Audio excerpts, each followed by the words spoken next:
আসসালামু আলাইকুম, welcome to my channel let's cooking yummy ফুডে আপনাদের সবাইকে স্বাগতম জানিয়ে নতুন একটা রেসিপি নিয়ে আপনাদের সামনে হাজির হয়েছি। আজকে আপনাদেরকে কবুতরের মাংস রান্না করে দেখাবো স্পেশাল টিপস সহ এবং সাথে বাটা মশলা দিয়ে। তো চলুন দেখে নিয়ে যাক স্পেশাল কবুতরের মাংস রান্না। ফার্স্টে আমি প্যানে 1 টেবিল চামচ পরিমাণ আদা বাটা রসুন বাটা দিয়ে ভালো করে মশলাটাকে কষিয়ে নেব। এখানে আমি হলুদ গুঁড়া এবং 1/2 চা চামচ পরিমাণ মরিচের গুঁড়া অ্যাড করে দিয়েছি। এবার আমি সামান্য পরিমাণ পানি অ্যাড করে দিব।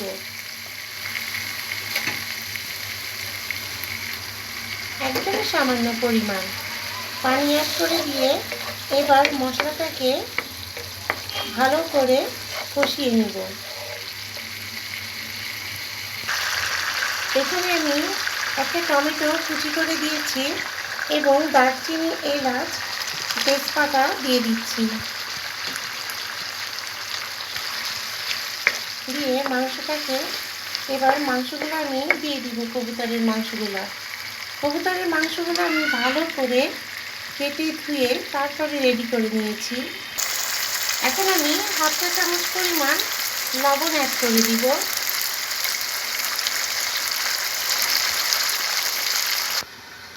মাংসটাকে কষানোর জন্য আমি একটা ঢাকনা দিয়ে ঢেকে দিয়েছি।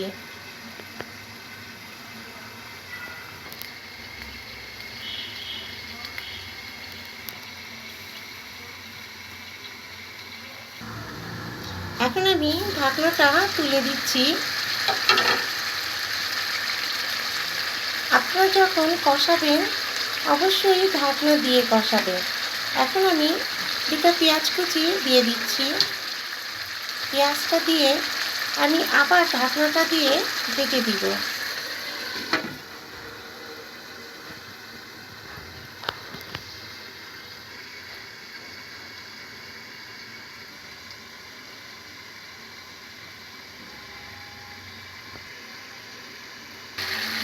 এবার আমি ঢাকনাটা তুলে পেঁয়াজগুলোকে মাংসের সাথে মিশিয়ে দিব।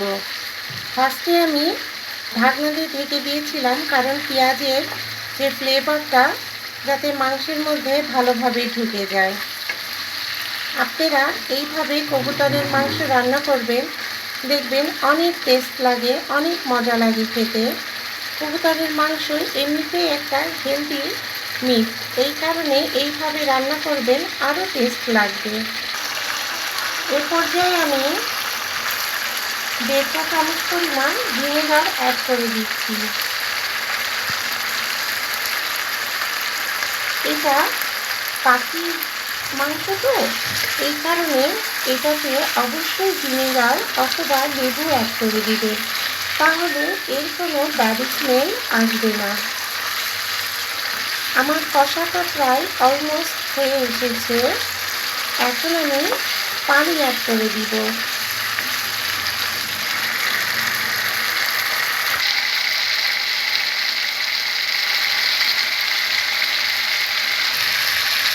এবার আমি পানিটা অ্যাড করে দিচ্ছি।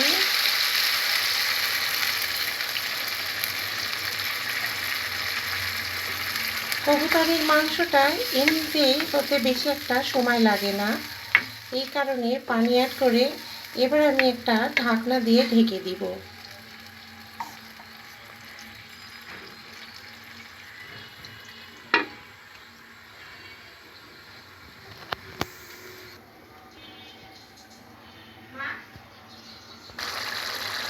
দেখুন বন্ধুরা, কত সুন্দর একটা ইয়াম্মি কালার এসে গিয়েছে এবং কত সুন্দর ইয়াম্মি যে ঘ্রাণ আসছে, কি আর বলবো। এখন আমি গরম মশলা গুঁড়া অ্যাড করে দিচ্ছি। আমার রান্নাটা প্রায় হয়ে গিয়েছে। এখন আমি 5 মিনিট মতো গরম মশলা গুঁড়া অ্যাড করে একটু হালকা লো হিটে এটাকে দমে দিয়ে রাখবো।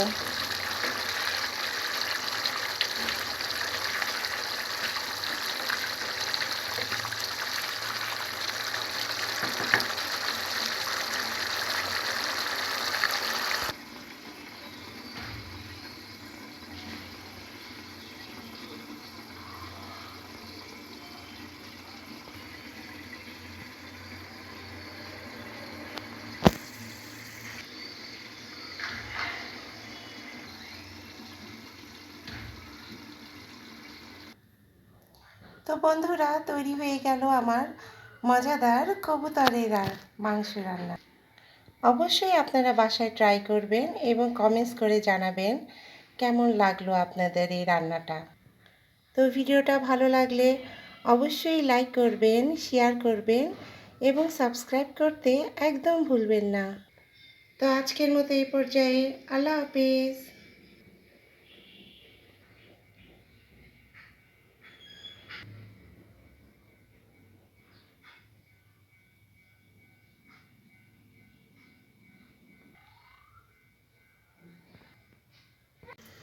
আসসালামু আলাইকুম, welcome to my channel let's cooking yummy ফুডে আপনাদের সবাইকে স্বাগতম। কাছে দূরে দেশ বিদেশ যে যেখান থেকে আমার এই ব্লগটি দেখছেন, আমার এই রেসিপিগুলো দেখছেন, তাদের সবাইকে স্বাগতম। আজকে আমি আপনাদের মাঝে একটি ইয়াম্মি রেসিপি নিয়ে আবার চলে এসেছি। সেটা হচ্ছে চিকেন কালাভুনা। তো চলুন দেখে নেওয়া যাক দারুণ টেস্টি চিকেন কালাভুনা। ফার্স্টে আমি চিকেনগুলোকে একটু হালকা লাল লাল করে ভেজে নেব। চিকেন যখন একটু হালকা ভেজে নেওয়া হয় তখন মাংসগুলো এড়ানো যায় না, এই জন্য আমি একটু হালকা করে ভেজে নেব।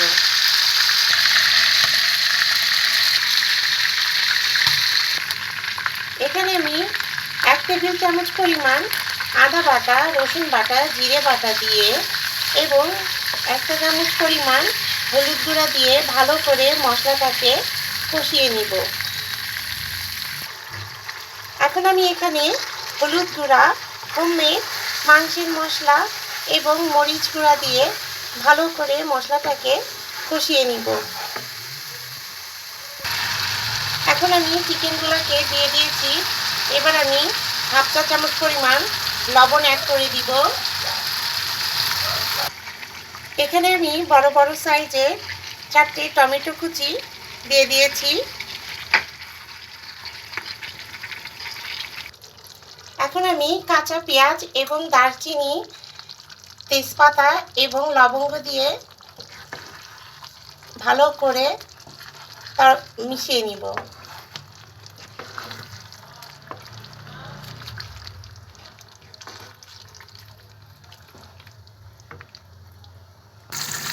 এই কালাভুনাটা বাঙালিদের কিন্তু সবথেকে ফেভারিট এবং একটি অথেন্টিক রান্না। এটা কিন্তু সব কিছুর সাথেই কিন্তু খুব জমে যায়। সাদা পোলাও, বিরিয়ানি বলেন, সাদা ভাত বলেন, সব কিছুর সাথেই খুবই ইয়াম্মি লাগে এই রেসিপিটা। এখন আমি একটি ঢাকনা দিয়ে ঢেকে দিব।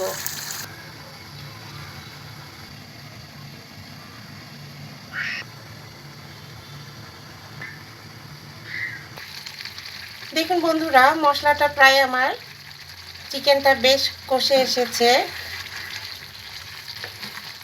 এবং ইয়াম্মি একটা ফ্লেভারও আসছে। দেখুন বন্ধুরা, তেল উপরে উঠে এসেছে। এবার আমি সামান্য পরিমাণ পানি অ্যাড করে দিব।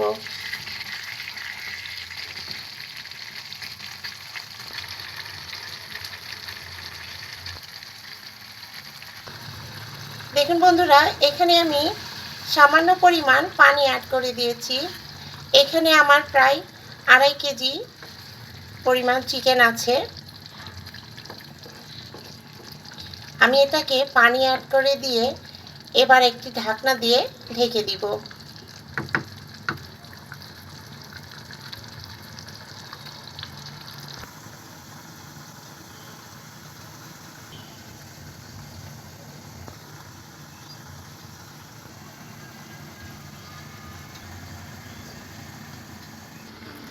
এখন একটি কড়াইয়ে আমি দারচিনি, এলাচ, লবঙ্গ এবং গোলমরিচ দিয়ে একটু ভেজে নিব এবং সাথে কিছু জিরাও দিয়ে দিব, দিয়ে গরম মশলা গুঁড়া তৈরি করে নিব।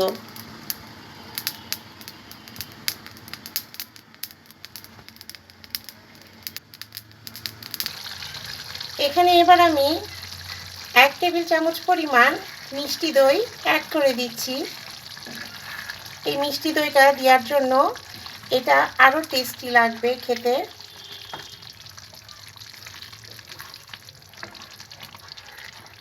এবং কালারটাও অনেক সুন্দর আসবে।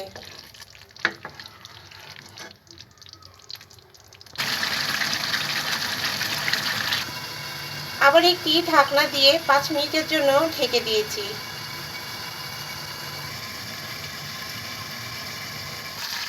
5 মিনিট পর ঢাকনাটা খুলে দিয়েছি। দেখুন কি সুন্দর একটা ইয়াম্মি লুক এসছে, কি সুন্দর একটা ইয়াম্মি ঘ্রাণ আসছে।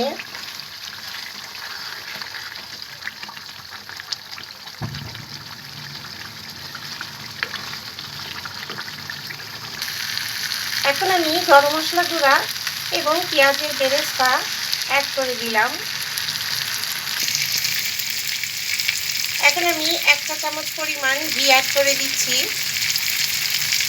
ঘিটা দেওয়ার জন্য কালা ভুনাটার টেস্টটা আরও বৃদ্ধি পাবে।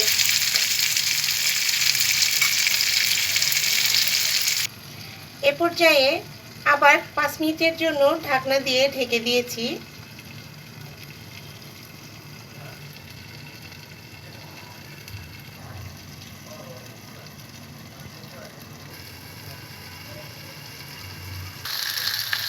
দেখুন বন্ধুরা কি সুন্দর একটা লুক চলে এসছে আর কত সুন্দর একটা ইয়ামি ফ্লেভার আসছে, কি বলবো।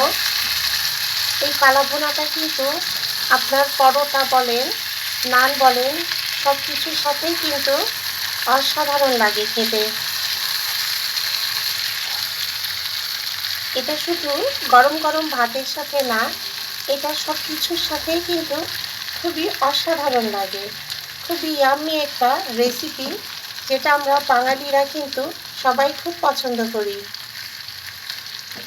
আর চিকেনটা তো বাচ্চারা বলেন, বুড়ো বলেন কিংবা সব বয়সেরই মানুষ খুব পছন্দ করে। এই কারণে আমরা সব সময় চিকেনটাকে কম বেশি সবাই রান্না করে থাকি বাসায়।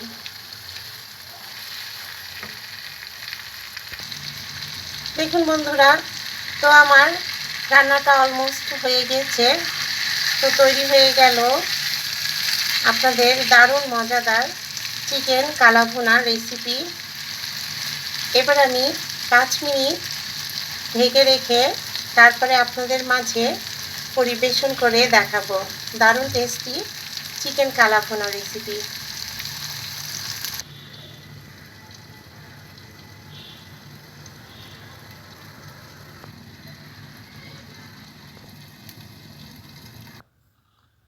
দেখুন বন্ধুরা, তৈরি হয়ে গেল আমার দারুণ স্বাদের চিকেন কালা ভুনা। একদম গরম গরমভাবে পরিবেশন করেছি। তো ভিডিওটা ভালো লাগলে অবশ্যই লাইক করবেন, সাবস্ক্রাইব করবেন এবং কমেন্টস করতে একদম ভুলবেন না কিন্তু। এবং বেশি বেশি করে শেয়ার করে দেবেন। তো আজকের মতো এই পর্যায়ে আল্লাহ হাফেজ।